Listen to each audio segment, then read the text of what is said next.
At 2 p.m. on the day before American Thanksgiving in 1971, a typical businessman, well-dressed and carrying an attaché case, walked into Portland Airport.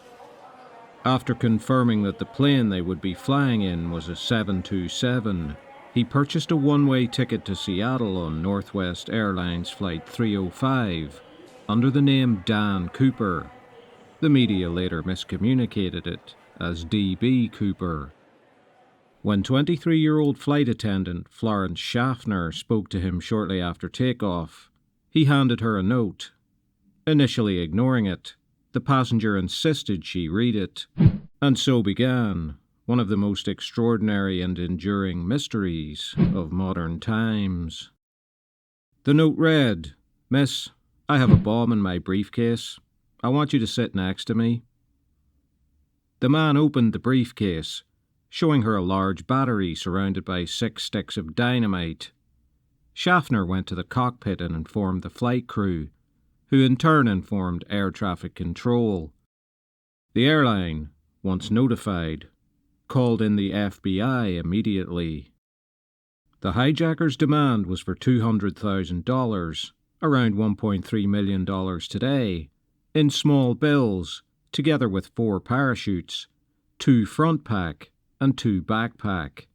He also demanded that the passengers not be notified of the hijack, and that the flight proceed as normal. Drinks were served, Cooper ordering 2 bourbon and water.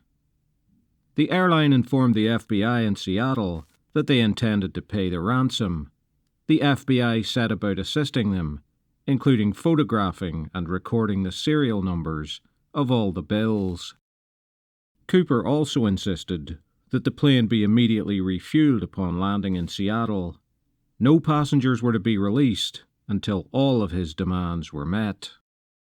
At 5:43 p.m., after circling Puget Sound for 2 hours to allow time for the ransom and parachutes to be arranged, the plane landed at Seattle, taxiing to a remote part of the airfield. The money, 10,000 $20 bills separated into piles of 100, and parachutes, were brought to the aircraft and taken aboard by a flight attendant. As it turned out, one of the parachutes was defective, although neither the FBI or the hijacker knew this at the time. This would have been particularly unfortunate if Cooper, as the FBI suspected, had used the extra parachutes to take hostages with him.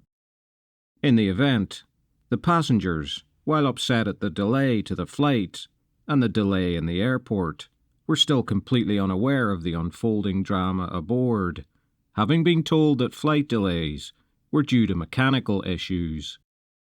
Cooper demanded that the flight attendants pull down the shades on the aircraft windows, with good reason, since marksmen were around the aircraft, looking for a clear shot at him. After the plane was finally refueled, passengers were allowed off the plane. Cooper kept the flight crew and 1 flight attendant on board, then instructed the captain to fly to Mexico City at a height of 10,000 feet and at a speed of 200 miles per hour. This slow speed and low altitude would require refueling at Reno, Nevada.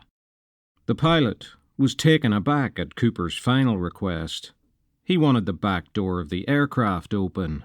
The captain informed him that the aircraft would be unable to take off in that configuration. After an argument, Cooper finally agreed to take off with the door closed.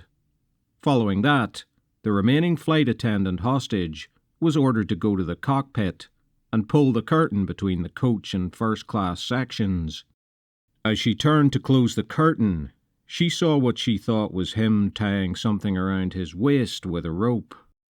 Shortly after, there was an indication in the cockpit that the hijacker was attempting to operate the rear door.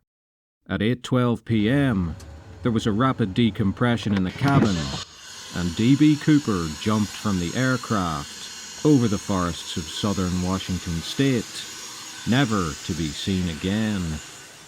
There's lots more to come in this video, but please consider liking, subscribing to the channel, and sharing. And please consider supporting my work with a PayPal donation.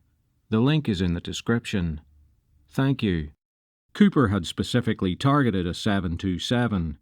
Its design meant that it was the only passenger jet aircraft from which someone could safely parachute. Subsequently, all 727 were modified so that this was no longer possible. When the plane landed in Reno, the FBI scrutinized every inch of the plane, but found little with which to get a fix on their man. Latent prints were found, but could have belonged to anybody.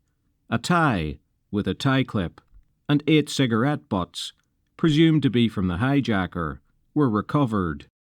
The butts were lost long before the DNA era. 2007 testing of the tie revealed a DNA profile, but this would be next to worthless due to contamination. A composite drawing, based on the memory of the flight attendants who had seen him, similarly produced no results. After analysing the flight path and tallying it with the evidence from the crew, the FBI believed Cooper had touched down somewhere in the area of Lake Merwin, not far from Mount St. Helens. A massive search was launched. Witnesses had reported seeing a large white object, possibly a parachute, floating in Lake Merwin. However, extensive searches found nothing. So did Cooper survive and escape? The terrain was inhospitable, but with fire, water, and a knife, definitely survivable for someone with outdoor experience. The FBI continued the search for 7 years without results. Then in November 1978, a hunter discovered a plastic placard from the rear stairwell of Flight 305, deep in the forest. And in 1980, on the shores of the Columbia River, 20 miles from Cooper's supposed jumping point, a family digging a fire pit found $5,880 buried, which was positively identified as coming from the ransom money. The fact that the money was waterlogged left the FBI almost convinced that Cooper had drowned or was otherwise dead in some other way, although they kept the investigation live. Others pointed out that the find still left $194,000 unaccounted for, and no body had ever been recovered. The FBI further pointed out that no money from the hijacking has ever appeared in circulation. However, US dollars are used openly in many countries around the world as a substitute for local currencies, beyond the reach of the US Treasury. Just 5 months after Cooper's flight, another hijacking extortion took place against another US airline, this time for $500,000. The skyjacker's name was Richard McCoy, a former Green Berets helicopter pilot and avid skydiver. This time, the skyjacker was caught and sentenced to 45 years. However, he escaped and was killed in a shootout with the FBI. McCoy bore a striking resemblance to the composite sketch of Cooper. But Florence Schaffner, who got the best look at Cooper, was unconvinced that McCoy was the man. The FBI weren't much interested in McCoy for the Cooper case either, citing evidence that suggested he was in Las Vegas that day. Later analysis of the flight path suggested that the original calculation of the drop area had been mistaken and was actually closer to the Washougal River. Later searches there by private individuals uncovered nothing. The investigation finally closed after 45 years in 2016. Local field offices will continue to respond to any new leads. Officially, the FBI maintain that it is overwhelmingly likely that Cooper died during or soon after his jump. Others contend that the FBI would say that, since they got absolutely nowhere in their investigation. There has to be an even chance that the man known as Dan Cooper did, in fact, survive and get away with this most audacious hijacking.